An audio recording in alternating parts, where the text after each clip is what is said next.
14 chapter start कर रहे हैं, जिसका नाम है सांख्यिकी। बहुत ही इम्पोर्टेंट चैप्टर है। इम्पोर्टेंट एग्ज़ाम के लिहाज से तो है ही, लेकिन रियल लाइफ़ में सबसे ज़्यादा यूज़ होने वाला अगर कोई चैप्टर है ना, तो वो सांख्यिकी है। कैसे बता रहा हूँ वो समझो। तो जब मैंने 12th पास आउट किया था, तो मैं एक ट्रांसपोर्ट कंपनी में जॉब लेने गया था। मतलब मेरे भाई की कंपनी थी, तो वहाँ पे मैं जॉब करता था। तो ट्रांसपोर्ट कंपनी का काम क्या होता है? ट्रांसपोर्ट कंपनी का काम होता है कि वो आपको ट्रक मुहैया कराती है। जैसे मान लीजिए, आपको दिल्ली से बैंगलोर जाना है ना? आपको आप शिफ्ट कर रहे हो, दिल्ली से बैंगलोर शिफ्ट कर रहे हो, अपना घर भी, घर का सामान भी। तो घर का सामान शिफ्ट करने के लिए आपको ट्रक की ज़रूरत पड़ेगी ना, तो पैंथर लॉजिस्टिक यही काम करती थी। वो आपको ट्रक प्रोवाइड कराती थी, है ना? उसके 7-8 ट्रक थे, तो ऐसे ही जाते थे, दिल्ली से बैंगलोर कोई जा रहा है, कोई दिल्ली से हरिद्वार जा रहा है, दिल्ली से हरियाणा भी कोई आ रहा है, दिल्ली से राजस्थान भी कोई जा रहा है। इस टाइप से 7-8 ट्रक थे, वो ऐसे ही जाते थे। तो हमारा काम क्या होता था, मतलब मेरा और जो मेरे साथ में काम करने वाले थे, उनका काम क्या था कि वे सुबह आते ही ड्राइवर के पास फ़ोन करते थे। उनसे पूछते थे कि कहाँ हो? किसका माल ले रखा है?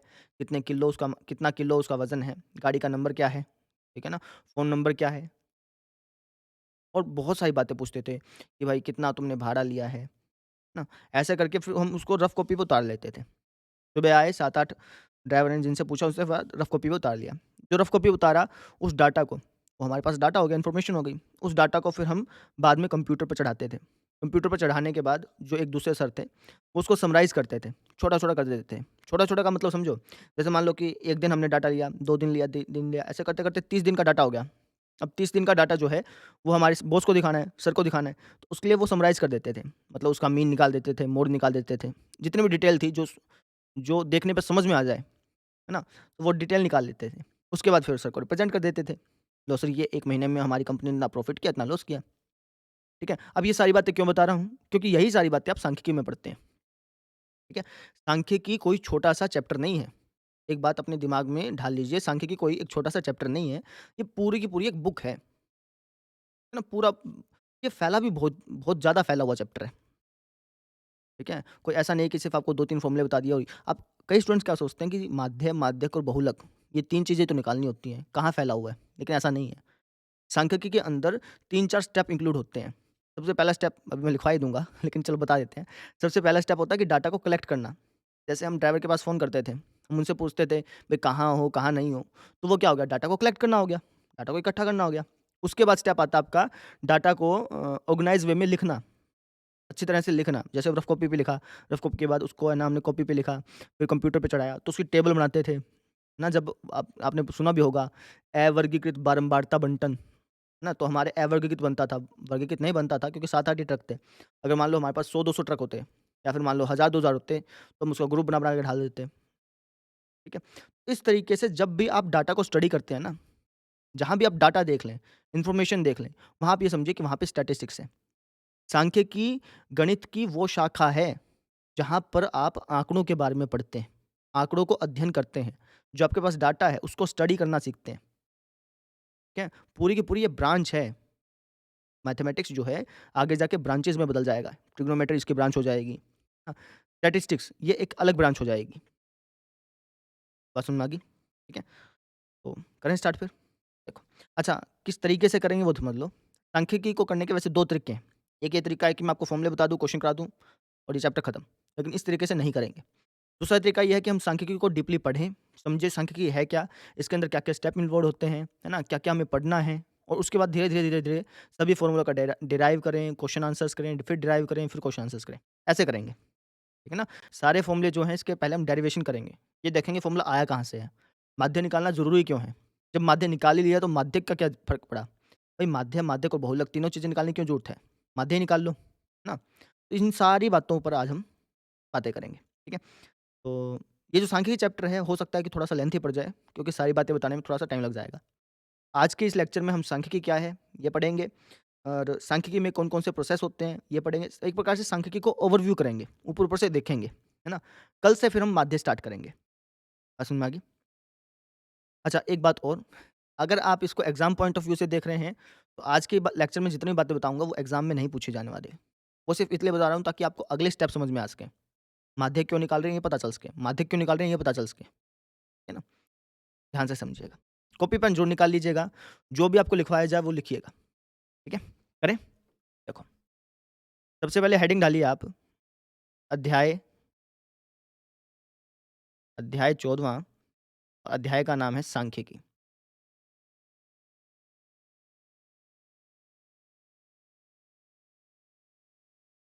इंग्लिश में बोलते हैं इसको स्टैटिस्टिक्स,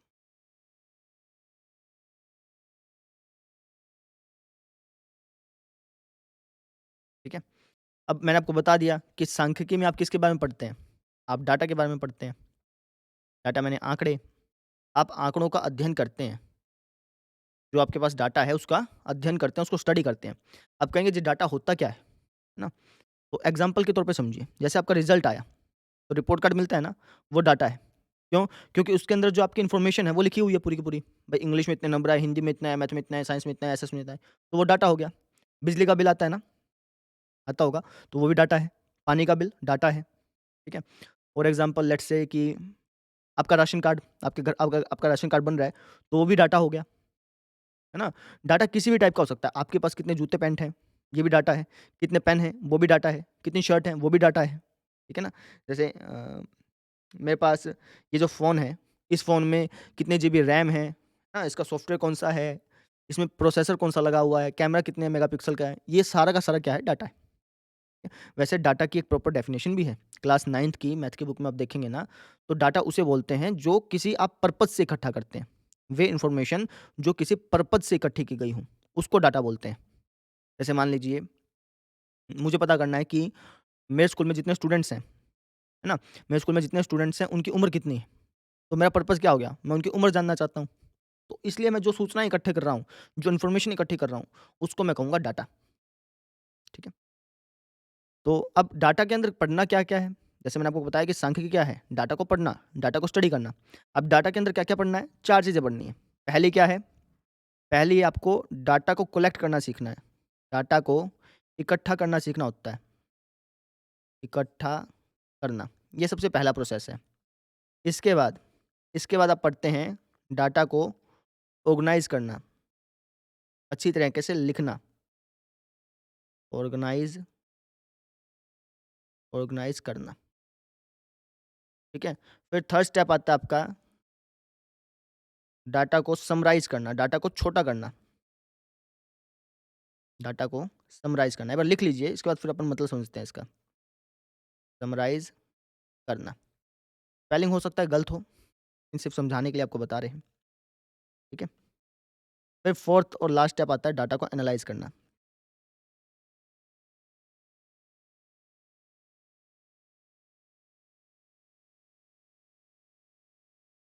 ये 4 स्टेप आप सीखते हैं। सांख्यिकी इन्हीं चारों स्टेप्स को बोलते हैं, ठीक है? सबसे पहले आप डाटा को इकट्ठा करते हैं। जैसे एग्ज़ाम्पल के तौर पे मैंने आपको बताया कि हम ड्राइवर के पास पहले फ़ोन करते थे। पूछते थे कि भई कहाँ हो, कहाँ नहीं हो, किसका माल उठाया है ना? कितने रुपए का तुमने माल उठाया है? कितना वज़न है उसका? गाड़ी नंबर बताओ, फ़ोन नंबर बताओ। तो ये हम क्या करते थे डाटा को कलेक्ट करते थे, डाटा को इकट्ठा करते थे, है ना? तो ये हो गया डाटा को इकट्ठा करना। अब डाटा को इकट्ठा करने के बहुत सारे स्टेप हैं, बहुत सारे स्टेप हैं, मेनली 2 स्टेप माने जाते हैं। मेनली बता रहा हूँ, इसके अलावा भी हो सकते हैं। 2 स्टेप कौन से हैं? एक है सर्वे करना और एक है आप रिकॉर्ड में चेक करना। रिकॉर्ड में चेक करना, ठीक है? और ऐसा नहीं है कि किसी बुक में लिखे हुए हैं। ये सिर्फ़ मैं समझाने के लिए बता रहा हूँ, ठीक है? डाटा को इकट्ठा करना सबसे पहला स्टेप है। डाटा 2 तरीके से इकट्ठा किया जा सकता है। या तो आप सर्वे करें। सर्वे का मतलब ये है कि आप खुद मेहनत करें। जैसे मान लीजिए आप ये जानना चाहते हैं कि आपके गाँव में कितने पुरुष हैं, कितनी स्त्री हैं, कितने बच्चे हैं। तो आप क्या कर सकते हैं, सर्वे कर सकते हैं। हर एक परिवार में जाएँ, पूछ के आएँ कि भैया कितने पुरुष हैं, कितनी स्त्री हैं, कितने बच्चे हैं। है ना? तो ये हो गया डाटा का सर्वे करना, ठीक है ना? इससे क्या होगा, आपको डाटा मिल जाएगा। आपको पता चल जाएगा कि जी इतने लड़के हैं, इतने लड़कियाँ हैं, इतने बच्चे हैं, इतने इतने बच्चियाँ हैं। है ना? तो ये हो गया डाटा को इकट्ठा करने का पहला पहला तरीका। क्या है? सर्वे करना। बात समझ में आ गई? ठीक है। दूसरा तरीका क्या है कि आप सर्वे मत कीजिए, आप रिकॉर्ड में चेक कर लीजिए। भई आपको ये पता करना है ना कि गाँव में कितने पुरुष हैं, कितनी स्त्री हैं। तो या तो आप नेट पे चेक कर लो, नेट पे ना मिले तो जो पंचायत है वहाँ पे जाके चेक कर लो। पंचायत में रजिस्टर होता है, जनसंख्या उसके अंदर काउंट की होती है, तो उस वहाँ से आपको डाटा मिल जाएगा। ठीक है? तो सबसे पहले आप डाटा को इकट्ठा करते हैं। डाटा को इकट्ठा करने के 2 तरीके हैं। क्या-क्या? सर्वे कर लो, खुद हर जगह घूम-घूम के डाटा को इकट्ठा कर लो या फिर आप रिकॉर्ड में चेक कर लो। रिकॉर्ड में चेक करोगे तो वहाँ से आपको डाटा मिल जाएगा। है ना? तो सबसे पहले हमने क्या किया, डाटा को कलेक्ट किया, डाटा को कलेक्ट कर लिया। उसके बाद क्या होता है, डाटा को ऑर्गनाइज़ करना पड़ता है। डाटा को करना होता है ऑर्गेनाइज। ऑर्गेनाइज का मतलब प्रॉपर तरीके से लिखना होता है। अब इसका मतलब समझिए।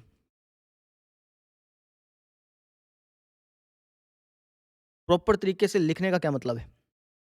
जैसे मान लीजिए कि आप अपनी क्लास में जितने भी स्टूडेंट्स हैं, उनकी उम्र को देखना चाहते हैं, है ना? उनकी उम्र के डाटा को लिखना चाहते हैं।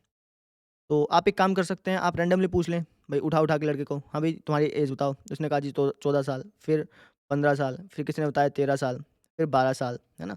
आप चाहते हैं कि आपकी क्लास के जितने स्टूडेंट हैं, उनकी एज का आप एवरेज निकाल लें। क्या निकालें? एवरेज। तो सबने ऐसा-ऐसा बता दिया। किसने बताया कि 11 साल का हूँ, किसने कहा कि 16 साल का हूँ, 17 साल का हूँ, 19 साल का हूँ, ठीक है? मान लेते हैं कि आपकी क्लास में कितने बच्चे हैं? 2 बच्चे और 10 मान लेते हैं, 10 बच्चे हैं आपकी क्लास में। किसने कहा कि मैं 13 साल का हूँ, किसने कहा 14 साल का हूँ। तो ऐसे करते-करते 10 बच्चे हो गए आपके, ठीक है। तो इस टाइप से जब आपने डाटा लिया, तो ये एक प्रकार से कौन-सा डाटा है? रफ़ डाटा है, रफ़ली कलेक्ट किया आपने, ना? तो इसको बोलते हैं हम रॉ डाटा। क्या बोलते हैं? Raw data, RAWDATA। हिंदी में बोलते हैं यथा प्राप्त आँकड़े। जैसे कि जैसे मिले वैसे-वैसे प्राप्त कर लिए। जैसे मैं बताया कि ट्रक पे हम फ़ोन करते थे, तो ड्राइवर हमें जैसे-जैसे बताता था रफ़ में लिख लेते थे। वो कौन-से हो गए? यथा प्राप्त आँकड़े हो गए। अब उसको प्रॉपर्ली लिखना है, टेबल बनानी है ना? प्रॉपर उसको अरेंज करके लिखना है, ठीक है? तो डाटा को ऑर्गनाइज़ करने के बहुत सारे तरीके हैं। आप टेबल बना सकते हैं, ठीक है? जैसे ये वाला डाटा था, ये तो हो गया रॉ डाटा, कच्चा डाटा हो गया। अब इसकी टेबल बनाई जा सकती थी, जैसे विद्यार्थी का नाम, यहाँ पे विद्यार्थी का नाम लिख दिया और यहाँ पे उसकी उम्र लिख दी। ऐसे करके टेबल बना सकते थे। समझ में आ गई? तो बहुत सारे तरीके हैं, टेबल बना सकते हो, उम, वो बना सकते हो, सारणी बना सकते हो। सारणी कैसे? बारंबारता सारणी बना सकते हो। जैसे मान लो कि समझना है इस चीज़ को, ठीक है? ये आपका डाटा था। आप इसे क्या कर सकते हो? पहला काम ये कर सकते हो कि आप इसको है ना, बढ़ते हुए क्रम में लिख दो। जैसे 13, 13 फिर 14, 14 फिर क्या आ गया 15 आ गया, 16 आ गया, 12 भी था क्या? 12 भी आएगा इसके पहले, ठीक है? इस तरीके से बढ़ते हुए क्रम में लिख दो। ये भी एक तरीका हो सकता है। ठीक है ना? बहुत सारे तरीके हैं। मेनली जो आपने 2 पढ़ने हैं, जो 2 सबसे ज़्यादा यूज़ होने वाले तरीके हैं, वो है जी, एक तो है आपका अनग्रुप्ड, इंग्लिश में लिखवा रहा हूँ, हिंदी में बता देंगे आपको। Ungrouped frequency distribution, ungrouped frequency distribution, एक ये तरीका है। एग्ज़ाम्पल से समझेंगे इसको, लेकिन पहले एक बार लिख लो, ठीक है? और दूसरा तरीका है आपका ग्रुप्ड ग्रुप्ड फ्रीक्वेंसी डिस्ट्रीब्यूशन, ठीक है? एक तरीका और लिख सकते हैं आप, लिखना चाहें तो। एक तरीका और लिख ही लेते हैं, ठीक है?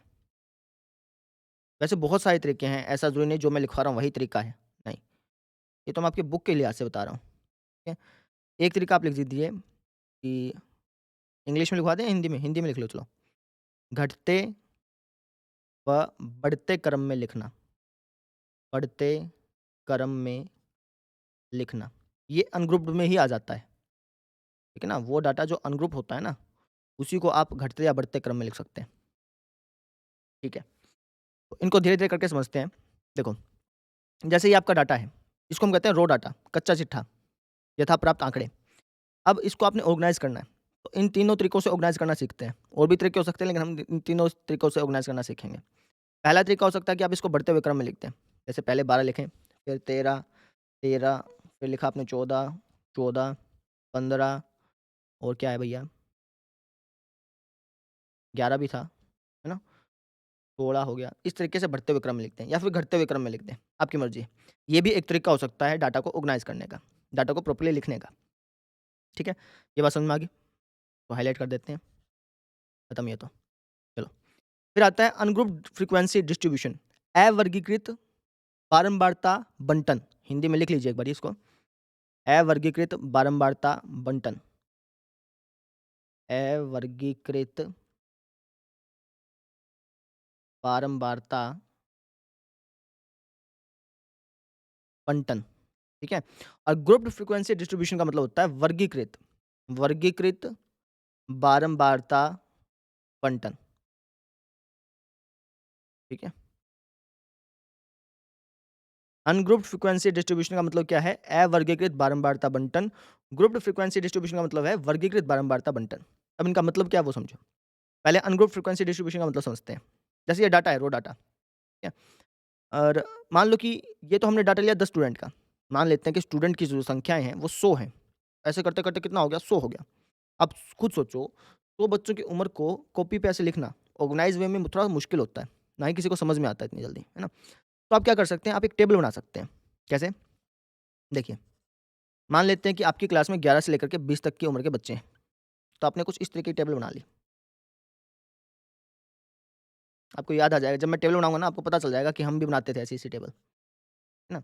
आपने यहाँ लिख दिया विद्यार्थियों की संख्या या फिर उम्र लिख दो, आयु। यहाँ लिख दिया आपने आयु, यहाँ पे लिख दिया आपने मिलान चिह्न। याद है मिलान चिह्न? टैली मार्क्स 8वीं क्लास में पढ़ते थे आप। और यहाँ लिख दिया आपने उसकी संख्या। जैसे मान लेते हैं कि आयु है 11 साल। 11 साल के 3 बच्चे हैं, तो 3 डंडे ऐसे मारते थे। फिर यहाँ लिखते थे 3। फिर आपने कहा 12 साल। 12 साल के कितने बच्चे हैं? मान लो 5 बच्चे हैं। 1, 2, 3, 4, 5। याद आया डंडे मारने वाला? ये टैली मार्क्स बोलते हैं इसको। तो ये कितने हैं? 5 है। अच्छा, टैली मार्क्स बनाने ज़रूरी नहीं होते हैं, मिलान चिन्ह बनाने ज़रूरी नहीं होते हैं, इसलिए बनाते हैं ताकि हम काउंटिंग करने में दिक्कत ना हो। जैसे आप 12-12 काउंट कर रहे हैं, तो 12 एक आ गया, तो 1 डंडा मार लिया, दूसरी बार आ गया, 2 डंडा मार लिया, है ना? इसलिए बनाए जाते हैं, ठीक है? इसको हम कहते हैं अनग्रुप्ड फ्रीक्वेंसी डिस्ट्रीब्यूशन, अवर्गीकृत बारंबारता बंटन, ठीक है? इसमें मिलान चिन्ह बनाने ज़रूरी नहीं है, वापस बता देता हूँ, मिलान चिन्ह बनाने ज़रूरी नहीं है, ठीक है? आप चाहें तो इसको मिटा भी सकते हैं, ठीक है? इस तरीके से बनाई जाती है, आयु संख्या इस तरीके से। यहाँ पे हमने ग्रुप नहीं बनाया, ध्यान समझिए, यहाँ पे मैंने ग्रुप नहीं बनाया, ठीक है? और ये अनग्रुप है, इसलिए हम इसको बोलते हैं अवर्गीकृत। बारंबारता का मतलब कितनी बार आ रहे हैं, 11 साल की उम्र के कितने बच्चे हैं? 3, तो बारंबारता कितनी होगी? 3 हो गई। इसे हम कहते हैं फ्रीक्वेंसी, फ्रीक्वेंसी, बारंबारता। बात समझ में आ गई? ठीक है? और ये जो आप देख रहे हैं ना, ये आपके हो गए प्रेक्षक, इसको प्रेक्षण बोलते हैं, इसको प्रेक्षण। प्रेक्षक अलग चीज़ है, प्रेक्षण अलग चीज़ है ना? प्रेक्षण बोलते हैं या फिर आप इसको कह लो data points, data points, data के पॉइंट हैं ये। जैसे ये डाटा पॉइंट है, बात समझ में आ गई? देखो डाटा को ऑर्गेनाइज़ करने के मेनली 3 तरीके बताए, या तो उसको घटते-बढ़ते क्रम में लिख दो, या फिर आप एक टेबल बनाओ अनग्रुप्ड फ्रीक्वेंसी डिस्ट्रीब्यूशन, या फिर एक बना लो grouped frequency distribution. Group frequency distribution क्या है वो समझ लो। ये तो हो गया अनग्रुप की बात, जहाँ पे आपने ग्रुप नहीं बनाया, ठीक है? अब बात करते हैं ग्रुप फ्रीक्वेंसी डिस्ट्रीब्यूशन की। अब यहाँ पे ग्रुप बना लेते हो आप, कुछ इस तरीके से। आपने कह दिया कि भाई मान लेते हैं कि आप है ना पूरे गाँव की आयु देखना चाहते हैं, कि औसत आयु कितनी है? तो आप ग्रुप बना सकते हैं कि भाई 0 से 5 साल की उम्र तक के कितने बच्चे हैं, 5 से 10 साल की उम्र तक के कितने बच्चे हैं, 10 से 15 साल की उम्र के कितने बच्चे हैं, है ना? इस टाइप की जो टेबल बनती है उसको हम कहते हैं ग्रुप्ड फ्रीक्वेंसी डिस्ट्रीब्यूशन, वर्गीकृत बारंबारता बंटन। इसके बारे में और भी पढ़ेंगे, लेकिन आज सिर्फ ओवरव्यू देख रहे हैं। समझ में आ गई? ये भी हमने पढ़ लिया, ये भी हमारा हो गया। बात समझ में आ गई ना? चलो, अब अगले स्टेप पे चलते हैं, जो कि सबसे इम्पोर्टेंट है, वो है डाटा को समराइज़ करना। डाटा को क्या करना? समराइज़। समराइज़ करने का मतलब क्या है? उसको छोटा कर देना। अब इसका हम एग्ज़ाम्पल से समझते हैं। जैसे मान लीजिए आपका रिज़ल्ट आया, है ना? इंग्लिश में आपके आ गए 50 मार्क्स, हिंदी में ऐसे करते-करते रिज़ल्ट आ गया। English, Hindi, math, science, SS का, ठीक है? अब मान लीजिए आप घर पे आए, आपकी मम्मी ने पूछा कि भई रिज़ल्ट कैसा कैसा रहा? तुम्हारे कितने नंबर आए? तो तुम पाँचों के नंबर बता दोगे, इंग्लिश में इतना है, हिंदी में इतना है, मैथ में इतना है, साइंस में इतना है, एसएस में इतना है, संस्कृत में इतना है। घर से बाहर निकले तो तुम्हारे अंकल ने पूछा, "बता बेटा कितने नंबर आए तेरे?" तो तुम वापस से बताओगे क्या? इंग्लिश में कितना है, हिंदी में? बहुत मुश्किल हो जाएगा भाई। अंकल जी ने पूछा कि कितने नंबर आए, तुम वापस से थोड़ी बताओगे ऐसे, कि इंग्लिश में इतना है, हिंदी में इतना है, मैथ में इतना है, साइंस में इतना है ना? मान लो कोई और पूछता है तो वापस से बताना पड़ेगा। तो आप क्या कर रहे हो, डाटा को आपने आपने डाटा को ऑर्गनाइज़ तो कर लिया, डाटा को इकट्ठा भी कर लिया, उसको रिपोर्ट कार्ड भी है आपके पास, ऑर्गनाइज़ भी है, लेकिन आपको उसको समराइज़ करना पड़ेगा, छोटा करना पड़ेगा। छोटा करने का मतलब आप परसेंटेज बता सकते हो। जो आपके पास नंबर्स हैं, आप क्या कर सकते हो, उनकी परसेंटेज बता सकते हो। समझ में आ रही है? एक तो आप नंबर बताएँ, भाई मान लो आपके इंग्लिश में आए 80 नंबर, हिंदी में आए 50 नंबर, है ना? मैथ में आ गए लेट्स से 100 नंबर, साइंस में आ गए लेट्स से 70 नंबर, ठीक है? एसएस में भी मान लो 40 नंबर आ गए, म्यूज़िक में मान लो 100 नंबर आ गए। तो आप हर बार ऐसे-ऐसे बार-बार थोड़ी बताओगे। आप क्या करते हो, परसेंटेज बता देते हो। आप कह देते हो जी मेरे तो 80% आए हैं, है है ना? परसेंटेज बताने से सामने वाला समझ भी जाता है, चाहे वो बेशक अनपढ़ क्यों ना हो, उसको जल्दी समझ में आ जाएगा, अच्छा 80% आ गए, बहुत अच्छी बात है ना? तो आपने क्या कर दिया, डाटा को समराइज़ कर दिया, छोटा कर दिया। ठीक है? अब डाटा को समराइज़ करने के 2 तरीके हैं। कितने तरीके हैं? 2, उनको लिख लेते हैं एक बारी। डाटा को समराइज़ करने के 2 तरीके हैं। एक तरीका है आपका ग्राफ़िकल रिप्रेजेंटेशन, ग्राफ़ बना सकते हो।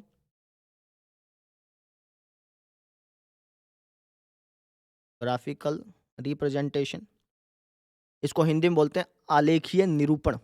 लेकिन ये देखो, मैं बोला आलेखीय निरूपण, आपको समझ नहीं आएगा इतनी जल्दी। लेकिन जब मैं बोल दिया ग्राफ़िकल रिप्रेजेंटेशन, तो आपको समझ में आ गया, अच्छा ग्राफ़ बना सकते हैं। इसलिए कई बार हिंदी लिख देते हैं, कई बार इंग्लिश लिख देते हैं। ठीक है? अच्छा, दूसरा तरीका हो सकता है कि आप न्यूमेरिकल रिप्रेजेंटेशन कर दो, नंबर बता दो। न्यूमेरिकल रिप्रेजेंटेशन, आप उसको नंबर बता सकते हैं सामने वाले को, ठीक है ना? तो 2 तरीके से डाटा को समराइज़ किया जा सकता है। कौन-कौन से तरीके बताए? ग्राफ़िकल रिप्रेजेंटेशन कर सकते हो, न्यूमेरिकल रिप्रेजेंटेशन कर सकते हो, है ना? ग्राफ़िकली समझा सकते हो और नंबर वाइज़ भी समझा सकते हो। ग्राफ़िकल रिप्रेजेंटेशन जैसे भई आप दंड आलेख बना सकते हो, याद है आपने? आपको 8वीं क्लास 9वीं क्लास में भी था ना? दंड आलेख बनाते थे आप, है ना? ऐसे ग्राफ़ नहीं बनाते थे? ये कुछ इस तरीके से, इस तरीके से, इस तरीके से, इस तरीके से खाने से बनाते थे, है ना? इसी को बोलते हैं दंड आलेख, बार ग्राफ। या फिर आप चाहो तो आयत चित्र बना सकते हो। आयत चित्र में क्या होता था? ये सारे चिपके-चिपके होते थे। या फिर पाई चार्ट बना लो, जो हमारी कंपनी है ना पैंथर लॉजिस्टिक्स में काम करता था, अभी नहीं करता हूँ, तो वहाँ पे पाई चार्ट बनाया जाता था, है ना? या फिर आप ऐसे बना लो बारंबारता बहुभुज, कुछ इस तरीके से पॉइंट लगाओ और ऐसे, समझ पा रहे हो? है ना? ये भी बनता था, सेल्स चार्ट में बनता था ये। ठीक है?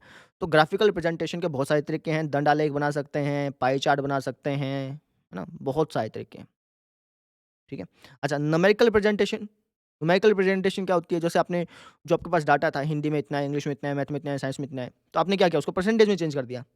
उसको छोटा करने के लिए क्या कर दिया आपने? उसको परसेंटेज में चेंज कर दिया। उसी को बोलते हैं न्यूमेरिकल रिप्रेजेंटेशन। आप नंबर में, आप कोई एक नंबर बता देते हो, पूरे डाटा को एक नंबर से रिप्रेजेंट कर देते हो, ठीक है? इसको बोलते हैं सेंट्रल टेंडेंसी। सेंट्रल टेंडेंसी को हिंदी में क्या बोलते हैं वो बताएँ? ये रहा, केंद्रीय प्रवृत्ति के मापक, केंद्रीय प्रवृत्ति के मापक, है ना? भई आप क्या कर रहे हो, उस डाटा को शॉर्ट में बता रहे हो, बिल्कुल शॉर्ट में, एक नंबर में बता रहे हो, तो वो क्या है? सेंट्रल टेंडेंसी है। उसका आपने सेंटर बता दिया, उसका आपने निचोड़ बता दिया, पूरे डाटा का निचोड़ बता दिया आपने, एक नंबर में ही। जैसे मैंने परसेंटेज बता दी, 90% आए, तो मैंने जो पूरे मार्क्स थे उनका निचोड़ बता दिया। इसी को बोलते हैं सेंट्रल टेंडेंसी, केंद्रीय माप, ठीक है? या फिर आप कह लो न्यूमेरिकल रिप्रेजेंटेशन, नंबर से रिप्रेजेंट कर दिया। अब नंबर से रिप्रेजेंट करने के बहुत सारे तरीके हैं, परसेंटेज कर सकते हो, है ना? और भी बहुत सारे तरीके हैं। मैं आपको 3 बता रहा हूँ जो आपके तो सिलेबस का पार्ट है और जो आप भविष्य में यूज़ करेंगे। परसेंटेज भी यूज़ करते हैं, लेकिन उसके अलावा भी बहुत सारी चीज़ें हैं, ठीक है? सबसे पहली चीज़ आती है माध्य, फिर माध्यक और फिर बहुलक। मीन, मीडियन और मोड। नंबर से रिप्रेजेंट करने के लिए परसेंटेज का भी यूज़ कर सकते हो, है ना? नहीं तो माध्य, माध्यक और बहुलक भी निकाल सकते हो, है ना? और क्लास 10th में आपने इन्हीं के बारे में पढ़ना है। माध्य के बारे में, माध्यक के बारे में, बहुलक के बारे में। क्लास 9th में भी आप पढ़ के आ चुके हो, लेकिन ध्यान दो, क्लास 9th में जो आपने पढ़ा था ना, वो सिर्फ़ उस डाटा के बारे में था जो या तो घटते क्रम में था या बढ़ते क्रम में था। जो आपको रॉ डाटा मिलता था ना, आप उसको घटते क्रम में कर लेते थे, उसके बाद माध्य, माध्यक और बहुलक निकाल लेते थे। आपको ना तो टेबल मिली थी, टेबल मेरे ख्याल से थी भी, ध्यान नहीं, एक क्वेश्चन में थी मेरे ख्याल से टेबल। ठीक है ना? तो उस क्लास में सिर्फ़ आपको डाटा मिलता था जो कि अनग्रुप्ड होता था। कोई ग्रुप नहीं बना होता था उसका और सिंपल एक एक आरोही क्रम में डाटा लिखा होता था। डाटा लिखा होता था, आप उसको आरोही क्रम में लिख के फिर उसका आप मीन, मोड और मीडियन निकाल देते थे। लेकिन अब डाटा बढ़ जाएगा। अब आपको ग्रुप में मिलेगा डाटा। उसका कैसे निकालना है वो सीखना है। बस भाई ये सीखना है कि मीन, मीडियन और मोड का मतलब क्या है? ठीक है? इनके बारे में डिस्कस करेंगे। फिलहाल के लिए आप लिख लो। ठीक है? अब लास्ट स्टेप आपका आ जाता है डाटा को एनालाइज़ करना। ये आपके अभी सिलेबस में है नहीं। आपको थोड़ा-सा ओवरव्यू दे देता हूँ। डाटा को एनालाइज़ करने का मतलब डाटा को देख कर के पहचानना, डाटा को समझना, ठीक है ना? डाटा को समझना, डाटा को एनालाइज़ करने का मतलब क्या है कि उसमें देख कर के समझना कि कहाँ कमी रह गई, कहाँ सुधार करने की ज़रूरत है। जैसे आपका रिज़ल्ट आया, मान लो कि आपके 50% आए, अब आपके माता-पिता जो हैं, वो उस डाटा को एनालाइज़ करेंगे ना, समझेंगे भी कहाँ कमी रह गई, किस सब्जेक्ट में कमी है, किस सब्जेक्ट में अच्छा कर रहा है, जिसमें कमी होगी वहाँ पे ट्यूशन लगाएँगे। तो उसको आप माता-पिता ने आपके डाटा का क्या किया? एनालाइज़ किया उसको। डाटा को एनालाइज़ किया, उसको बोलते हैं डाटा को एनालाइज़ करना। समझ में आ गई? तो सांख्यिकी के अंदर आप 4 चीज़ें पढ़ते हैं, वापस समझ लीजिए। 4 चीज़ें पढ़ते हैं, कौन-कौन सी? डाटा को इकट्ठा करते हैं, डाटा को ऑर्गनाइज़ करते हैं, डाटा को समराइज़ करते हैं और डाटा को एनालाइज़ करते हैं। ठीक है? डाटा को इकट्ठा करने के 2 तरीके बताए। ये दोनों तरीके मैंने मतलब ऐसे ही समझाने के लिए बताए हैं। इसके अलावा भी बहुत सारे टेक्निकल टर्म्स होंगे, लेकिन समझाने के लिहाज़ से 2 बहुत थे। ठीक है ना? तो मिटा देता हूँ एक बारी। चलो ये इम्पोर्टेंट ही है, रहने देते हैं। 2 तरीके हैं, या तो सर्वे कर सकते हैं या फिर रिकॉर्ड में चेक कर सकते हैं। अच्छा, डाटा को ऑर्गनाइज़ करने के 3 तरीके बताए, घटते-बढ़ते क्रम में लिख दो, या फिर अनग्रुप फ्रीक्वेंसी डिस्ट्रीब्यूशन कर लो, या फिर ग्रुप फ्रीक्वेंसी डिस्ट्रीब्यूशन कर लो। मतलब टेबल बना लो, या तो ग्रुप बना लो या ग्रुप ना बनाओ, या फिर आप घटते हुए बढ़ते क्रम में लिख दो। ठीक है? फिर डाटा को समराइज़ करने के 2 तरीके बताए, ग्राफ बना सकते हो, नंबर से प्रेज़ेंट कर सकते हो।